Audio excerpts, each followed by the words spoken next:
everybody knows that there are a lot of ships in Warriors, and of course, not all those ships are going to have the most development. I mean, how are they going to develop like 30 different ships per arc? However, there is a bit of an issue with that.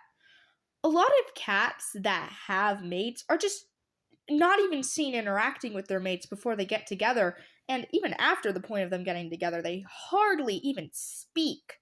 An example of this would be Brackenfur and Sorreltail, which is the speed paint for today.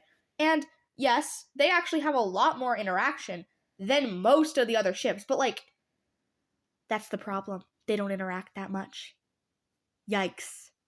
Another ship that fares a little better than them is Blossom and Thorn. No, we're not talking about Blossom and Thorn's age gap. I am going to talk about it, but very briefly. It doesn't fucking matter, okay? You know what we can criticize them for? Talking one time before getting married and having children.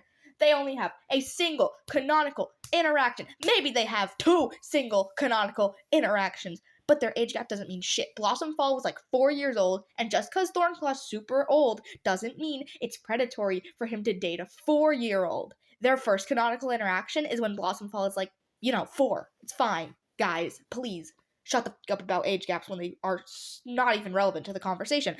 Anyways, back to that. Yeah, they interact like twice, and then they have children, and I don't think they've interacted since.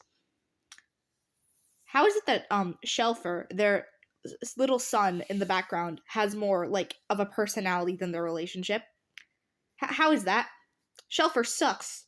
Not many people even know about Shelfer, but he's the worst, and we don't like him. Anyways, I'm not talking about relationships in the other clans, by the way. Like, if it's a non-POV clan that has a relationship that's, like, never, like, talked about, that's fine. They're in the other clan. What are they gonna do? Interact on a patrol? No, that's just pointless shit that, like, wastes page time within the books, okay? That would, like, make the book so long. I'm talking specifically about relationships in POV clans. In POV clans, guys. Is it so hard to just even mention the cats sitting next to each other? They're married. Please, Warriors, let them exist around each other for 5 minutes. And the reason I brought up Brackenfur and Sorreltail at the beginning is because, well, they actually have some development. I don't remember specifics of their relationship because I haven't read the new prophecy in a little bit, but I think it is pretty wholesome of a relationship. I do like how Sorreltail is like goes to Leaf Pool and talks about how thinks she's expecting Brackenfur gets. Does she think she's expecting it, or does she know she's expecting? I don't quite remember.